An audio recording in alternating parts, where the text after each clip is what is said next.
I'm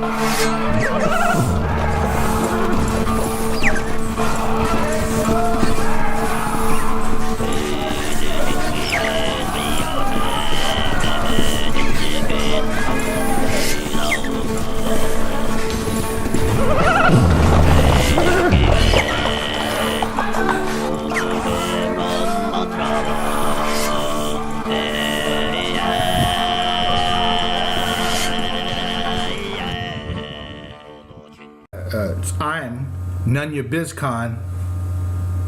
I'm your mama con. Okay, and the topic is race. Race. Okay, race. So what is race? You know, so it's some kind of construct, right? Is like race for real? So Only, or is it something that society constructed? So Yeah, I think society constructs a lot of it, especially in the more, probably in the heterogeneous populations more than the homogeneous populations, mainly because there's always something with people, right? I mean, if it's not the color of your skin, it could be anything. It could be, you know, the left-handed thing, the ginger thing. I mean, even among blacks, right? There's the dark ones and there's the light ones. And that's right. That's right. So let's talk about in our lives what has race been about. I mean, given that we're from another country, okay, and that we've had a certain exposure to American race issues, okay. So have you always been white? We've always been white. Probably in a lot of our, probably, you know, we've had a kind of a hybrid kind of culture. You know, the education system here initially since the 60s. Probably since your most effective education is between when you're in like first to like 8th grade. After that, it's all kind of downhill, right? Because you don't really learn much after that. I mean, well, that's true because I think not to get too far into education, but if you weren't literate by that point, you weren't ever going to catch up. Okay, after the 8th grade, everything was the application of what you had learned, and then trying to analyze data based upon that. And that's where I think that people get it wrong nowadays, especially about race, is that, so, you know, I can't believe that people go to college and get fed so much crap to where there's this whole thing about white privilege, right? Right. And then white privilege just means feeling sorry for people who aren't white. It's like, what the hell is that? You know? Yeah. I mean, growing up in Monterey, we saw enough, quote, white privilege with the economic system there. I mean, we're all, I mean, when we went to school and when we were in Boy Scouts, I mean, we were it was a class thing more than a race thing too. It's like, you know, we hung out with people. I mean, we were into people with the Pebble Beach people, the Carmel people. Yeah. But they were all, you know, white people. But it's not like you really felt that alienated by color other than by class and economic place that you were in. But it wasn't as if we felt inferior. No. I think, you know, it's like, even back then, it's like you didn't really see a lot of, you know, I mean, but there was so many different multi-race people there that you didn't really take it that serious. Because Mexicans, Japanese, you know, I mean, there's all these people, and, you know, there's Italians, and you kind of got kind of used to it. I mean, you know, it's like, That was just part of it, and you Okay, couldn't get too okay. offended at somebody Here's saying racial things. here's a few points, in our show prep here. Okay, so there is race in terms of biology. Okay, this is, and that's just a classification of things, right? So back in the day, they would just generally say there were three races, right? White, Mongoloid, and then the Negroid. Okay, right? And so one is based on color, one is the epicanthian fold, and then the other one is Caucasian, right? As allegedly they came out of the Caucasus, but we all know now that everybody came out of Africa. Okay, so in a sense, everybody is now African to to some extent. Okay, but the categorization of so look at this. Now this is Wikipedia. Classification of humans into groups based on physical traits. Okay, that's your hard physical anthropology. Okay, and if you have a slope, a sloped head, that meant something or other. Okay, and hence that was one of those things, right? And then one of them says ancestry, right? But that gets all kind of screwy too, especially since the history of humanity has been people screwing each other from different races, right? Yeah. and then creating hybrids, right? And then there's the genetic trace, and then social relations. So there's some odd stuff right there, right? But my reading of history says that, while people can differentiate between the races, a whole lot of this idea about racial superiority comes about pretty late, probably sometime in the 1800s. And then it's kind of based on Darwin, right? But it's kind of based on Darwin, but it's not Darwinian.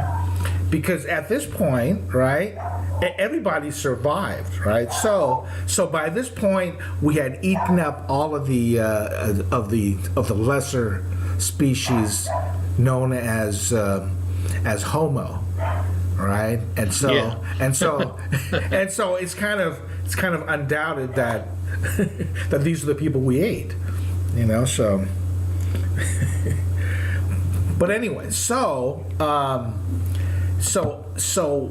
then based on what goes on with Darwin, it gets picked up again as what you had talked about, having gone to the university, and that's where the whole scientific theory of race comes in, right? Oh yeah. Because we got nothing better to do, and we're trying to do something scientific, and this is where all of this stuff comes in, and it's coming out of the best universities, freaking Germans, right? German university, and the whole race theory, right? And then that's when but it didn't stay in Germany, right? It goes everywhere, right? And the Americans picked it up, right? And then this is the same period in which they started the whole Tuskegee experiment, right, which is the long-term study of syphilis, because here was the population that was going to get syphilis, right? And then they weren't moving around much, and so we could do this longitudinal study of syphilis, right? Just about the same time that the Germans are doing the kind of experiments they were in the concentration camps, right? Let's see. So let's find out. So let's find out what temperature that Jews freeze poles freeze, right? The Japanese were doing that shit too. Yeah, So, I know. You during know, the war. So, which is interesting because the Japanese, well, they're superior because they're the divine race, yeah, yeah. right? Well, right? that's just the same thing. Was did I tell you about the? I forget which book it was, but it was going back to the Romans, and there was some, I forget which Roman writer it was, but he over romanticized the Germans, and he was saying, because like the Teutoburg Forest and all that, that was like the first sign of the noble savage thing, even before the Indians, right? So he kind of romanticized how pure and strong that race was, right? And so he wrote this thing, some romantic thing about the Germans, right? And so Hitler and even some writers in between, like in the 19th century, started reading this shit and started believing that they were they were the descendants of these people who wanted to be free, who were superior, and so there was this. So the original manuscripts were hidden by the Italians in this fortress, right, in one of these places in the remote, and the Germans were trying to find it because Goebbels wanted the original writings of this to prove that the Germans were the superior race, because who else could to verify this than the Romans looking upon the Germans as like this master kind of race at the time. Wow. Because because I'll give you I have the book and I'll have to show it to you one of these days. It's very interesting about how all the trouble they went through looking for these manuscripts that were talking about how the Romans, and he was a famous Roman writer, and he spent a lot of time. I don't even know if he spent a lot of time in Germany, but he just heard all the stories coming back. Now, wasn't Pliny the Elder or younger? Because there was that thing that we had in college prep English, where they have all these weird descriptions of man. Right? You remember that? This is a little later, but it was just telling how wonderful the Germans were. This guy was over romanticized the Germans, even though he'd never been to the frontier. But he wrote all this stuff. Well, which is interesting because that sounds like Jean-Jacques Rousseau and his Noble Savage. Yeah. Right. So he never went any place, but so there's always this level of romanticism of people that you never met. I mean, it's like the freaking level of Orientals and yoga and bullshit, right? Not Eastern religions and not knowing that Asians, and of course us being the Mongol horde here, some pretty savage people. Right? Oh hell yeah! Life is pretty cheap there. And, it's just like, you know what? Who are those people? That's those fuckers from the other side of the river.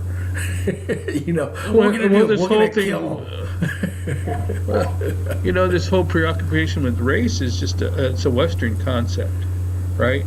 Well, I mean, really, in terms of, but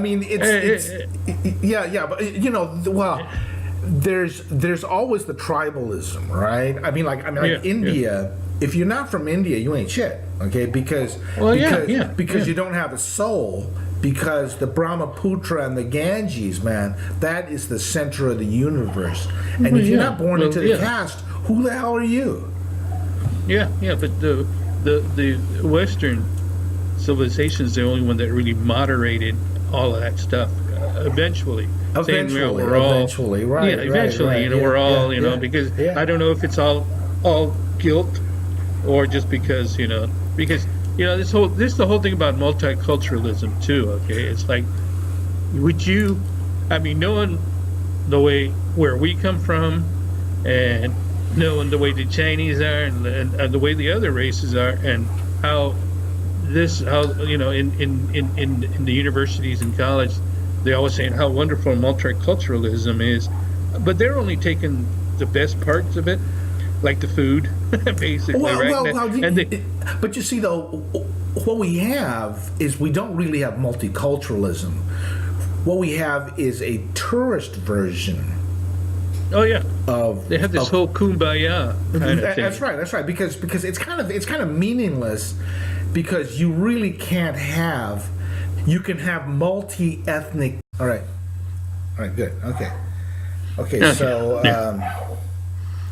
so then race now, okay, practically has become secondary to other endeavors in trying to make money, right? So yeah, For these really, white people. really. Or Yeah. would you want to, or do you want to be Well- living in like Detroit or Baltimore? That's right. So Yeah. Well, yeah, it's yeah. they monetized race, right? They monetized gender, That's right, sexuality. that's right, It's the whole thing. It's the intersectionality of the progressive agenda, which is there's always something. So might as well make some money off of it. Yeah. Once they, well, once you open one can up, it opens up the other Pandora's box of working the other way, where the government Yeah. supposedly was supposed to work as a benevolent kind of thing. When you start getting benevolent instead of just benign, right? I mean, but once you start going down that road, then it can be very punitive. It can be very coercive.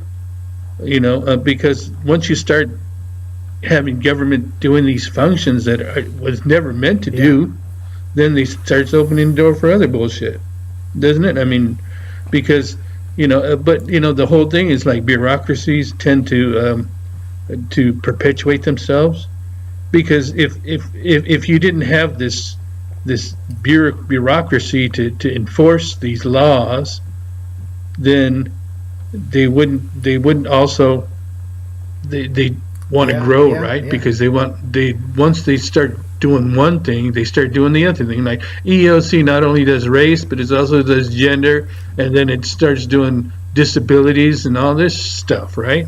It starts taking on this whole thing, which Congress makes these bureaucracies, or these departments to take care of this shit, right? And so they started making their own mission on top of what's already there, right? And so it's just a logical extension of bullshit, because you not only have the bureaucracy, but then you got academia backing up all of this shit with research, right? Because these people, this is where they get all the funding, right? For these studies, right? Where do they get these statistics? That's right. Is they get them from academia, because they don't really go out and do it, right? They don't do the analysis. I mean, it's just bureaucrats, right? So what do? They subcontract this shit up to academia to do, right? Or consulting, so there's a whole cottage industry around all of this shit, so it's just you don't know where it stops. Well. So where do you see this? Okay. So now, okay, what started out as a corrective remedy for slavery and segregation has now been hijacked in a sense by It's affluent white women. Okay, and then by the most affluent demographic in America, which is the white homosexual male, right? Asians. And then it goes from there. So this splintering okay, then finds itself with this underclass, okay, of people who say, wait a second, Right. what happened to Right. individual It's, merit? Well, it's the parsing of all these Right. different identities.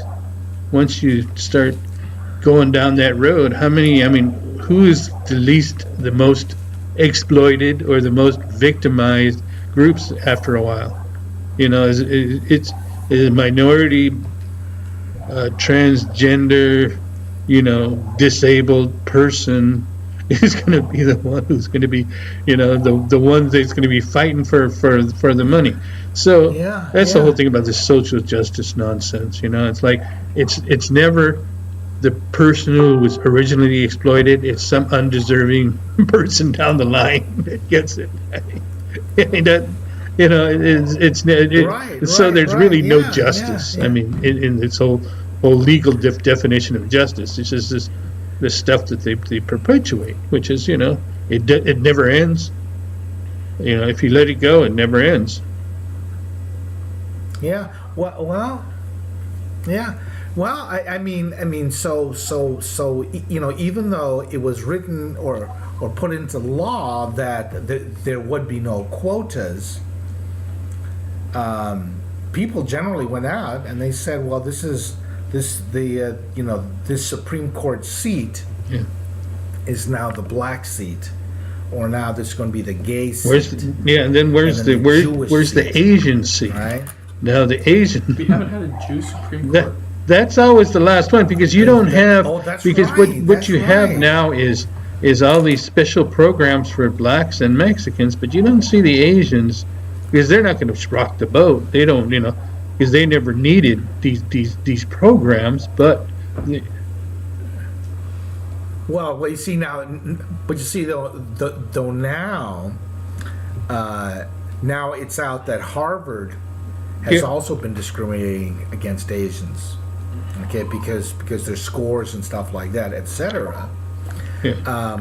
But the Asians don't mind, okay, because Well, there's people more deserving than them, which is like, Well, yeah, it's but just like, then you guys, but then there's this the incongruity of it all is that they didn't complain about some shit, okay, but then you bring this whole internment shit up now, and then all of a sudden, they don't do that to the Muslims. It's like there's no conflation of these two things, right?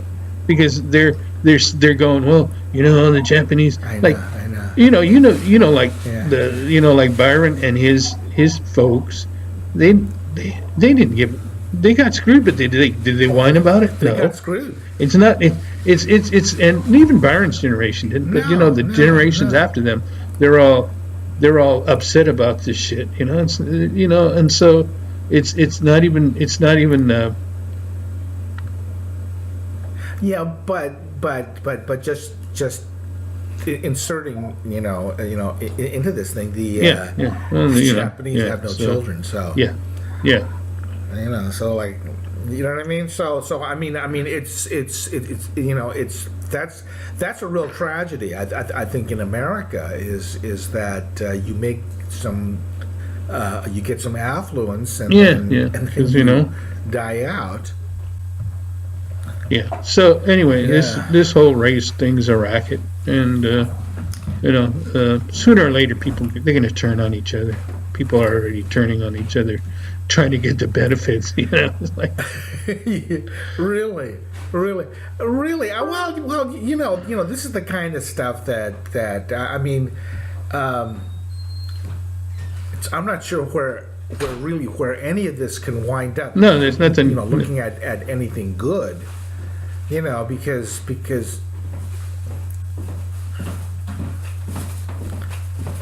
Because if people are fighting over Yeah. and it amounts to dregs. Okay, I mean, there's some people who've made big money Right. in these FCC's set asides, Oh, yeah, right? yeah. For like minority ownership, right? And this is like, well, well, the NFL has to have so many black owners. Who the hell says that, right? And so they get a freaking discount, and they buy teams. It's like, what is this, right? And then you got to have like seat members on the Fed or something, and then of course that what's her name? Secretary Benghazi Rice, right? She's the daughter of like the first black board member or president, of the Fed, right? Yeah. It's just like, so what the hell is this, So then you have this class of minority elites, right? Oh yeah. Like when I was in South Africa, right? It's like in South Africa, a white person can't go into business unless they have a black partner, and most of the time they're like silent partners. Okay, so but when you went through the airports and stuff, then there were some, most of the blacks there are still pretty uneducated. Okay, and there's still a certain amount of docility and deference to the whites there, because the whites still in a lot of ways they still control a lot of the important stuff. Okay, and then there's the class of the blacks too, who are in the same class as the whites, who are holding power too. So there's because it's like, because they still need the whites there, because the whites know how to run most of the stuff. I mean, the businesses, some of the technology and some of the stuff there.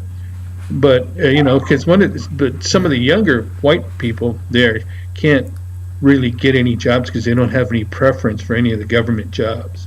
Okay, so they either leave the country or they start businesses. Okay, so it's a strange kind of culture that is there, but it's still only the elite blacks that run most of the stuff that goes on there. And then there's the whites, bankers, and the technology guys who.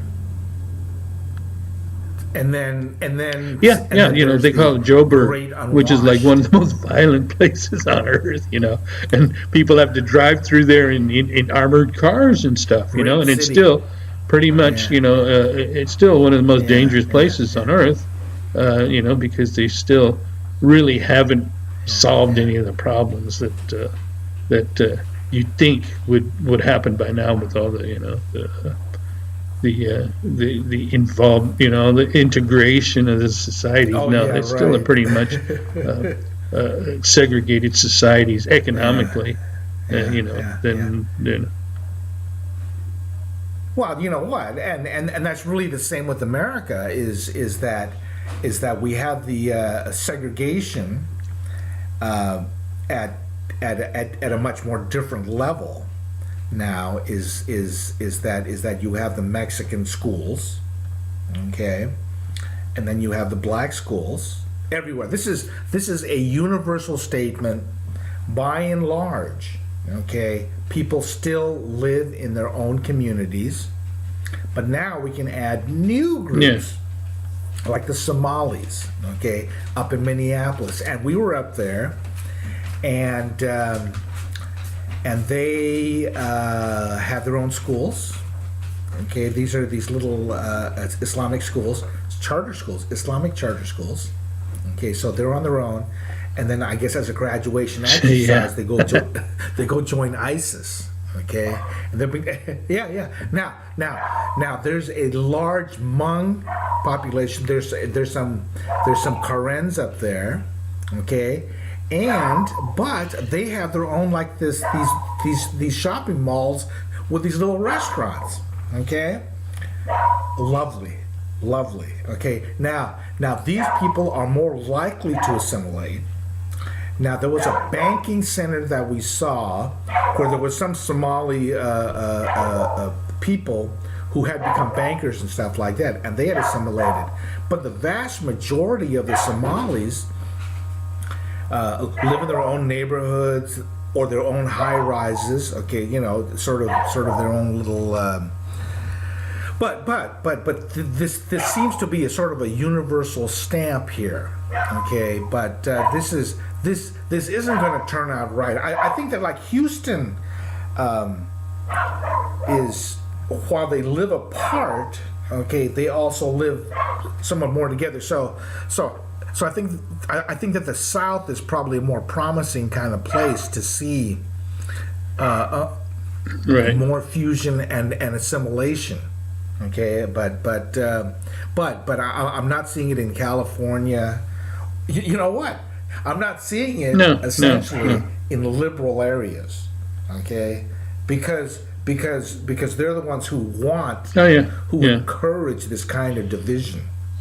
So I mean, that's just pretty an much it. observation. Because they kind of, they've given them this whole empowerment thing in a lot of ways, and kind of like blow smoke up their asses with these, really telling them, oh, it's great to be this and that, and then that's it. I mean, they don't really give them any tools to succeed.